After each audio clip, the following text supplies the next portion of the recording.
Welcome আপনাকে লিখিত podcast ক্লিপসের এই ভিডিওতে। সাবস্ক্রাইব করে বেল আইকনটা প্রেস করে দিন এরকম আরও ইনফরমেটিভ ভিডিও সবার আগে পাওয়ার জন্য।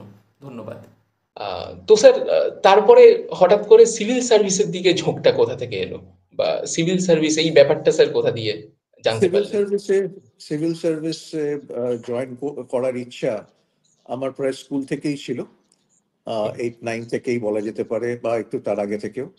আহ, দেশের জন্য কাজ করব, দেশের উন্নতি করার চেষ্টা করব। তো সিভিল সার্ভিস এরকম একটা জিনিস যেখানে করা সম্ভব মনে হয়েছিল। সেক্ষেত্রেই আমি আমার সাবজেক্ট হিস্ট্রি চুজ করেছিলাম। সেক্ষেত্রেই সেই জন্যই দিল্লিতে যাওয়া, আচ্ছা। জেএনইউ জয়েন করা, এবং সেই থেকেই আমার ইচ্ছে। আচ্ছা।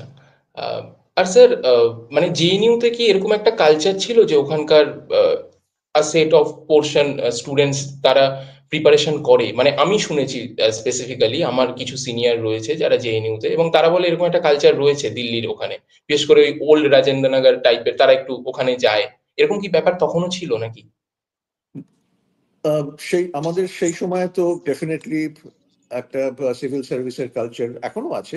দিল্লি ইউনিভার্সিটি, জেএনইউ, দিল্লি বিশেষ করে সেখানে গেলে সেই এনভায়রনমেন্টে আমাদের হস্টেলে সবাই প্রায় এই সিভিল সার্ভিস দিত।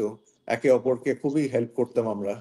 এবং বিভিন্ন স্টেটের ছাত্রছাত্রীরা আসতো, পড়াশোনা করতো, তাদের একাডেমিক ক্যারিয়ারও যেরকম ডেভেলপ করতো, তার সাথে সাথে সিভিল সার্ভিসের জন্য প্রিপেয়ার করতো।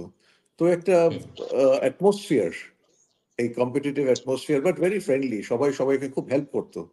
আমিও খুবই উপকৃত হয়েছিলাম দিল্লিতে বিভিন্ন স্টেটের ছেলে মেয়েদের কাছ থেকে। তো সেইভাবে আমরা ওই কালচারে বড় হয়েছি। আমি 4 বছর ওখানে ছিলাম এমএ আর এমফিল করার জন্য। তো ইট ডেফিনেটলি বেনিফিটেড মি। আচ্ছা, আচ্ছা। সম্পূর্ণ ভিডিওটি শেষ পর্যন্ত দেখার জন্য ধন্যবাদ। এবং যদি ভিডিওটি ভালো লেগে থাকে তাহলে একটা লাইক করে দিন এবং সাবস্ক্রাইব করে দিন, যাতে এরকম আরও ভিডিও আপনি সবার আগে পেতে পারেন। এবং কমেন্ট করে জানান কেমন লাগলো বা আপনার কি মতামত এই ভিডিওটা সম্পর্কে, এবং বন্ধুবান্ধব সবার সাথে শেয়ার করতেই পারেন। Thank you.